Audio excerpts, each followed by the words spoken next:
Hello दोस्तों, नमस्कार। दिन भर की बड़ी खबर बिना देरी के बताएंगे, जहां सबसे पहले बताएंगे चीन का इरादा क्या है। इस कदम से भारत की बढ़ सकती है टेंशन। राष्ट्रपति जिनपिंग तक ने दे दिया बयान। साथ ही साथ चीन की बराबरी कर रहा अपना भारत विज्ञान में महाशक्ति बनने की बड़ी ताकत। विदेशी मीडिया ने की मोदी सरकार की तारीफ। जी हाँ, साथ ही कश्मीर के अलगाववादियों से मिली ब्रिटिश सांसद आतंकी यासीन मलिक की सजा पर की चर्चा, जिसके बाद उनके इस बयान के बाद मच गया बवाल। साथ ही साथ राहुल गांधी पर पीएम मोदी जी का तंज, तो वही मोदी जी के इस 3 कानूनों से खुश है सीजेआई चंद्रचूड़। जी हाँ, सारी जानकारियां बताएंगे, बस आप वीडियो के अंत तक बने रहेगा। और खबरों में आगे बढ़ने से पहले देश भारत का भारतीय सेना का पुरजोर समर्थन करते तो वीडियो को लाइक करके चैनल को सब्सक्राइब करके बेल आइकन दबा के कमेंट में जय हिंद जरूर कहिएगा। तो बात करें पहली बड़ी खबर की, जहां चीन का क्या है इरादा। इस कदम से भारत की बढ़ सकती है टेंशन। जिनपिंग ने कहा यह प्रमुख स्तंभ। जी हाँ, चीन के राष्ट्रपति शी जिनपिंग ने पीपल्स लिबरेशन आर्मी यानी पीएलए की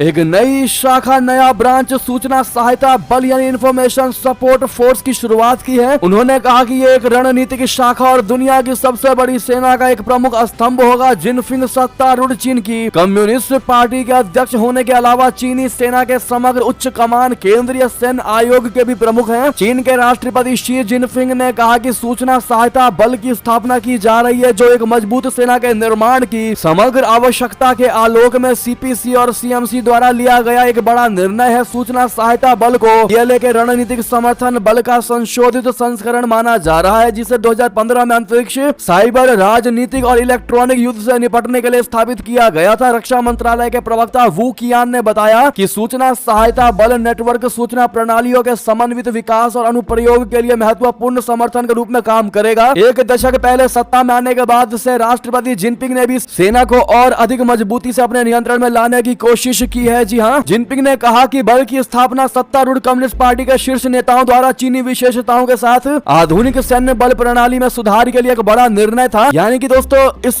नए फोर्स से ये क्लियर देखा जा सकता है कि ड्रैगन के इरादे बड़े ही खतरनाक है। अब साइबर वॉर की तैयारी में जुट चुका है चाइना। आईएसएफ की नई इकाई गठित कर दी गई है। जी हाँ, वाकई में भारत को टेंशन में डालने की कोशिश में लगा है चाइना। लेकिन आपको बता दें, इसी बीच बड़ी खबर यह है कि विदेशी मीडिया ने भी मोदी सरकार की जमकर तारीफ की और कहा कि चीन की बराबरी कर रहा है। भारत विज्ञान में महाशक्ति बनने की है ताकत। जी हाँ, भारत आर्थिक शक्ति होने के साथ ही विज्ञान महाशक्ति भी बन सकता है। नेचर ने अपने संपादकीय में कहा है कि जीडीपी का महज 0.64% खर्च करके भारत अंतरिक्ष में बड़ों की बराबरी कर रहा है। इसीलिए और अधिक निवेश से वो महाशक्ति के रूप में उभर सकता है। संपादकीय में शोधकर्ताओं के हवाले से कहा गया है कि पूर्ववर्ती सरकारों द्वारा देश में बुनियादी अनुसंधान की उपेक्षा की गई। जी हाँ, लीक से हटकर लिखे गए संपादकीय में कहा गया है कि भारत में आम चुनाव चल रहे हैं और इस बात की पूरी संभावना है कि एनडीए तीसरी बार सत्ता में आएगा। वो दशक के आखिरी तक भारत को तीसरी बड़ी अर्थव्यवस्था बनाने में सफल होगा। इसके अनुसार विज्ञान के क्षेत्र में महाशक्ति बनने के लिए अनुसंधान प्रणाली को अधिक स्वायत्तता की आवश्यकता है। भारत सरकार व्यवसायों को अधिक योगदान देने के लिए प्रोत्साहित करके विज्ञान व्यय को बढ़ा सकती है, जैसा दुनिया के शीर्ष देशों ने किया। ऐसे में अब विदेशी मीडिया ने भी मोदी सरकार की जमकर तारीफ की है। इस पर आपकी जो भी राय हो कमेंट में लिखकर अवश्य बताएगा। तो वहीं आपको बता दें, कश्मीर के अलगाववादियों से मिली ब्रिटिश सांसद आतंकी यासीन मलिक की सजा पर की चर्चा। कहा कश्मीरियों के लिए लड़ती रहूंगी। जी हाँ, ब्रिटेन की एक सांसद रेचल हॉपकिंस ने जम्मू कश्मीर लिबरेशन फ्रंट के डिप्लोमेटिक ब्यूरो चीफ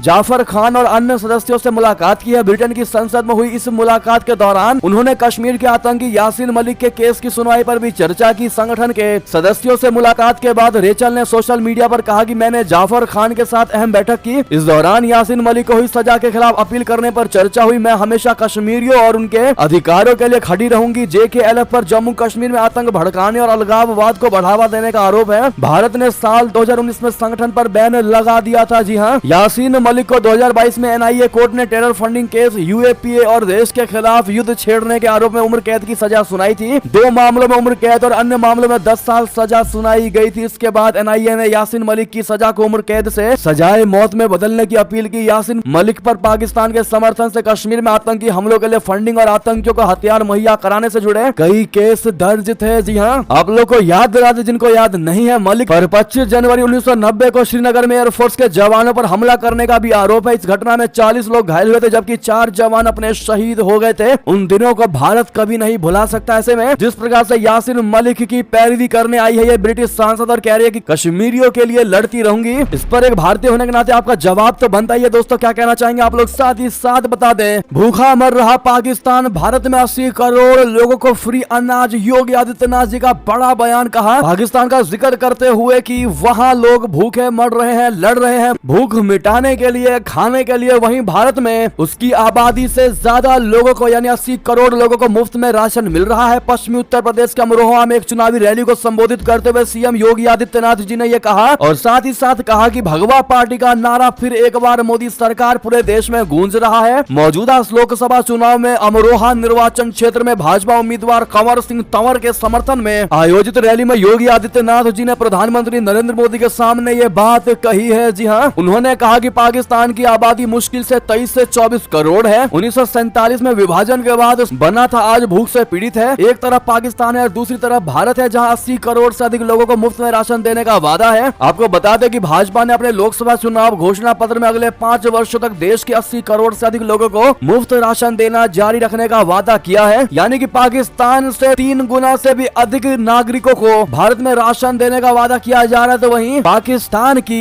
23 से 24 करोड़ की जनता भूखे मर रही है। साथ ही साथ आपको बता दें, ताइवान की हवाई सीमा में चीन की बड़ी घुसपैठ, अलग अलग इलाकों में घुसे पीएलए के लड़ाकू विमान और ड्रोन। जी हां, बीते कुछ सालों में देखा गया है कि विश्व में कहीं ना कहीं युद्ध छिड़ा हुआ है। अब चीन और ताइवान के बीच नए युद्ध को लेकर चर्चाएं हो रही हैं। इस बीच खबर आ रही है कि चीन ने ताइवान की हवाई सीमा में घुसपैठ की है। ताइवान की एक न्यूज एजेंसी का कहना है कि उसके हवाई क्षेत्र में चीन द्वारा लड़ाकू विमानों और ड्रोन की सहायता से घुसपैठ की गई है। इनमें चीन के J-16 लड़ाकू विमान, शांगसी Y-8 विमान और ड्रोन सहित 21 चीनी सैन्य विमान शामिल है। इनमें से 17 विमानों ने ताइवान जलडमरू मध्य या उसके विस्तार की मध्य रेखा को पार कर लिया। ताइवान के रक्षा मंत्रालय द्वारा सोशल मीडिया प्लेटफॉर्म एक्स पर एक आधिकारिक पोस्ट की गई है। इसमें बताया गया है कि ताइवान के क्षेत्र में चीन के J-16 Y-8 विमान और ड्रोन समेत पीपुल्स लिबरेशन आर्मी के 21 विमानों द्वारा घुसपैठ की गई है। इनमें से 17 विमानों ने मध्य रेखा को पार कर ताइवान के उत्तरी, मध्य और दक्षिणी पश्चिमी क्षेत्रों में गश्त किया है। साथ ही साथ बता दें, बहुत बड़ी खबर, पीएम मोदी से मिलने एलोन मस्क अभी नहीं आएंगे भारत। एन मौके पर इस वजह से चेंज हुआ उनका टूर। बता दें, टेस्ला कंपनी के सीईओ एलोन मस्क का अप्रैल में होने वाला भारत दौरा फिलहाल टल गया है। खास वजह से मस्क भारत नहीं आ सकेंगे। खुद उन्होंने ट्वीट करके इस बारे में जानकारी दी है। माना यह जा रहा है कि साल के अंत तक वे इंडिया आ सकते हैं। उन्होंने बताया कि उनको टेस्ला का कोई काम अचानक आ गया जिस कारण दौरा टाल रहे हैं। 20 अप्रैल को ही मस्क ने पोस्ट करके जानकारी दी है। लिखा है कि जो आप स्क्रीन पर देख भी पा रहे होंगे कि भारत यात्रा टेस्ला से जुड़ी जिम्मेदारियों के कारण दुर्भाग्य से टल रही है। साल के अंत तक भारत आने का प्लान बना रहा हूं। अब आपको बताते हैं उनके इस प्लान में बदलाव का असली और सबसे बड़ा कारण क्या है। दरअसल 21 और 22 अप्रैल को उनको भारत आना था। रिपोर्ट के मुताबिक एलोन मस्क 23 अप्रैल को मस्क अमेरिका में एक जरूरी कॉन्फ्रेंस कॉल में भाग लेंगे। इसमें कंपनी की तिमाही परफॉर्मेंस को लेकर जरूर जवाब देंगे। इसी वजह से उनके प्लान में बदलाव किया गया है। जी हाँ, बता दें, पिछले महीने ही एलोन मस्क ने पोस्ट करके पीएम मोदी से मिलने की इच्छा जाहिर की थी। जी हाँ, ऐसे में आपको बता दें कि इस मुद्दे पर भी भारत के विपक्षी दल मोदी सरकार को घेरने में लगे हैं कि एलोन मस्क अब इंडिया नहीं आ रहे। इस पर दोस्तों आपकी क्या राय होगी कमेंट में लिखकर अवश्य बताएगा। जबकि एलोन मस्क ने क्लियर रीजन दिया है कि वो अपने कार्य की वजह से नहीं आ पा रहे हैं, लेकिन इस पर भी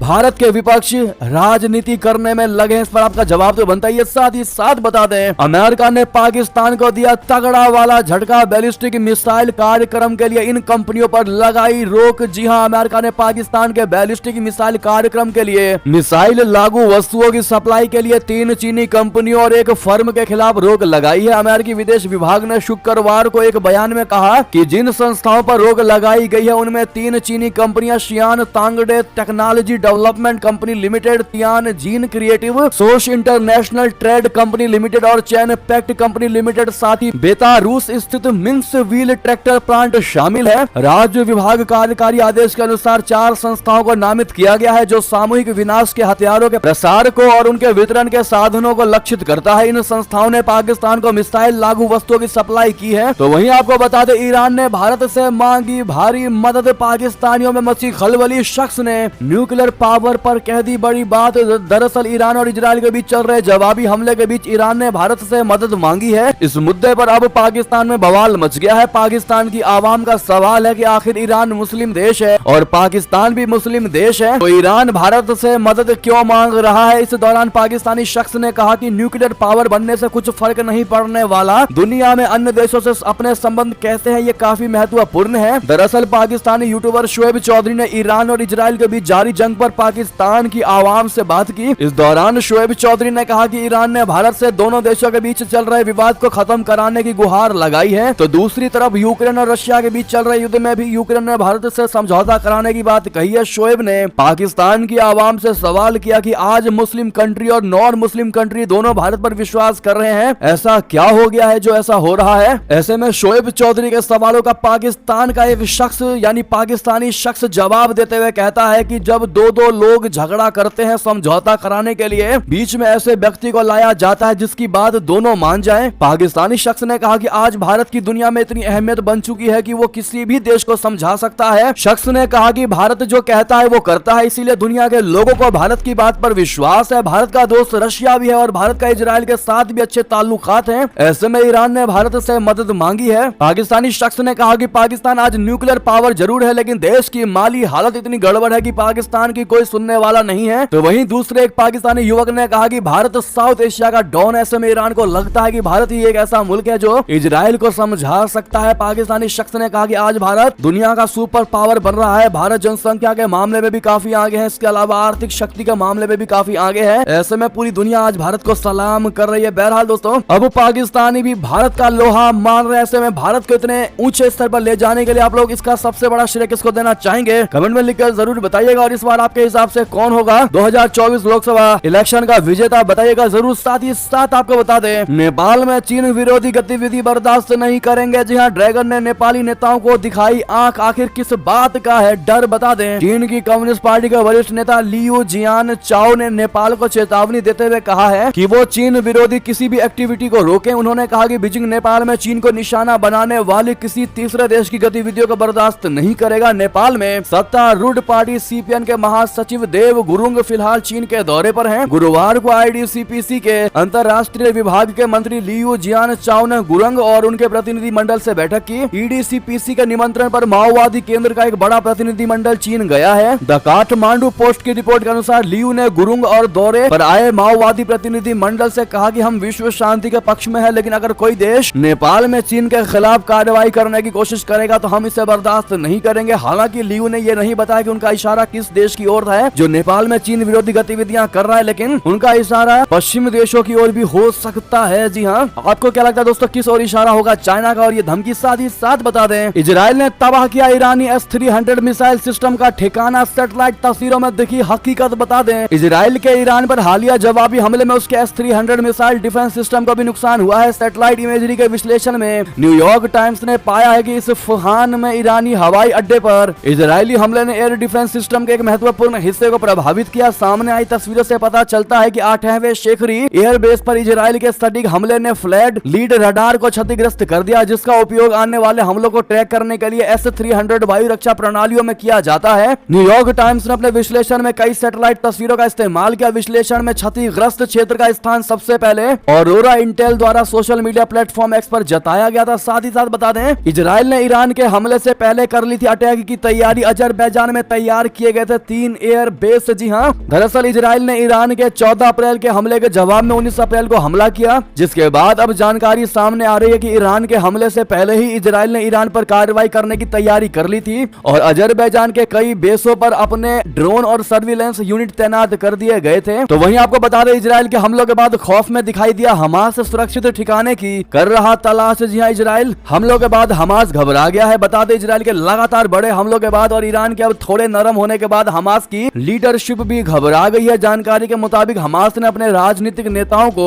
उनके सुरक्षित जगहों पर शिफ्ट करने के लिए 2 देशों से संपर्क किया है। हमास का कतर में मुख्यालय है, लेकिन अब इजराइल के हमले से घबराकर हमास का राजनीतिक नेतृत्व अपने मुख्यालय को कतर से बाहर भी शिफ्ट करने पर विचार कर रहा है। हमास को लग रहा है कि इजराइल अब उसकी लीडरशिप पर और बड़े हमले करवाएगा। साथ ही साथ बता दें, चीनी सरकार से जुड़े हैकर्स के निशाने पर तिब्बती नेता दलाई लामा भी साइबर अटैक की जद में। रिपोर्ट में हुआ सबसे बड़ा खुलासा। जी हाँ, चीनी सरकार से जुड़े हैकर तिब्बत की निर्वासित सरकार के सदस्यों और तिब्बती आध्यात्मिक नेता दलाई लामा को निशाना बना रहे हैं। तिब्बत केंद्रित साइबर सुरक्षा विश्लेषकों की टीम की ओर से जारी रिपोर्ट में यह कहा गया है कि रिपोर्ट कहती है कि दलाई लामा के कार्यालय को निशाना बनाने के लिए हैकर जासूसी रणनीति का उपयोग कर रहे हैं। गुरुवार को जारी की गई स्पाईवेयर एएस सर्विस नाम की रिपोर्ट में चीनी साइबर सुरक्षा फर्म आईसुन से फरवरी में हुए एक विशाल डेटा लीक से मिली जानकारी के आधार पर यह दावा किया किया गया है। जी हाँ, वोआ न्यूज के मुताबिक हैकर्स सेंट्रल तिब्बती के अधिकारियों के मोबाइल फोन को निशाना बना रहे हैं। 2018 के बाद से और चीनी हैकरों ने बड़ी मात्रा में जानकारियां एकत्रित की है। वो उनके और उनके सामाजिक नेटवर्क्स में महत्वपूर्ण सुरक्षा जोखिम पैदा कर सकती है। साथ ही साथ आखिर पीएम मोदी का घर में घुसकर मारने वाले बयान से चुनावी प्रचार में क्या हासिल करना चाहती है मोदी सरकार, बता दें। उत्तराखंड के ऋषिकेश में एक रैली में प्रधानमंत्री नरेंद्र मोदी जी ने कहा कि आज भारत में मोदी की मजबूत सरकार है, इसीलिए आतंकवादियों को घर में घुसकर मारा जाता है। उनकी इस बात पर रैली में कई लोग ताली बजाते नजर आए। प्रधानमंत्री मोदी के बयान पर अमेरिका ने भी कहा कि वो भारत और पाकिस्तान के बीच में नहीं पड़ेगा। इसके अलावा ये सेम बात रक्षा मंत्री राजनाथ सिंह ने भी एक निजी टीवी चैनल से बातचीत में कहा कि कोई भी आतंकवादी हमारे पड़ोसी देश से भारत को डिस्टर्ब करने की कोशिश करेगा, यहाँ पर भी आतंकवादी हरकतें करेगा तो उसको मुंह तोड़ जवाब देंगे। यदि वो भागकर पाकिस्तान में जाएगा तो भी पाकिस्तान में घुसकर मारेंगे। ऐसे में दक्षिण एशिया मामलों के जानकार माइकल कुगलमैन पत्रिका फॉरेन पॉलिसी में लिखते हैं कि द गार्डियन रिपोर्ट से भाजपा को राजनीतिक रूप से मदद मिलेगी और इससे कुछ मोदी आलोचक भी पाकिस्तान में आतंकियों को मार जाने की तारीफ करेंगे। जी हाँ, ऐसे में आपकी इस पर जो भी राय हो दोस्तों कमेंट में लिखकर जरूर बताएगा। साथ ही साथ बता दें, प्रधानमंत्री मोदी जी का राहुल गांधी पर तंज कहा, जैसे अमेठी छोड़ा वैसे ही वायनाड भी छोड़ेंगे। जी हाँ, लोकसभा चुनाव 2024 के पहले चरण में कल 21 राज्यों और केंद्र शासित प्रदेशों के 102 सीटों पर मतदान समाप्त हो गया। अब दूसरे चरण के लिए चुनाव प्रचार चल रहा है। प्रधानमंत्री नरेंद्र मोदी जी ने आज महाराष्ट्र के नांदेड़ में चुनावी जनसभा को संबोधित किया। इस दौरान उन्होंने कांग्रेसी नेता राहुल गांधी पर तंज कसा। मोदी जी ने कहा कि जैसे अमेठी छोड़ी है वैसे ही वायनाड भी छोड़ेंगे। सोनिया गांधी पर तंज कसते हुए पीएम मोदी जी ने आगे कहा कि वो राज्यसभा के रास्ते संसद पहुंच गए। इसी बीच दोस्तों ये थे भी की सारी बड़ी खबरें। आपको हमारी खबर कैसी लगी? आशा करता हूँ बहुत अच्छी लगी होगी। अगर थोड़ी भी अच्छी लगी है तो इस वीडियो को दोस्तों, भाइयों में, साथियों, रिश्तेदारों में शेयर अवश्य कर दीजिएगा और वीडियो को लाइक करके चैनल को सब्सक्राइब करके बेल आइकन दबा के कमेंट में जय हिंद अवश्य कहिएगा। मिलता अगली बड़ी खबर में। बहुत बहुत धन्यवाद।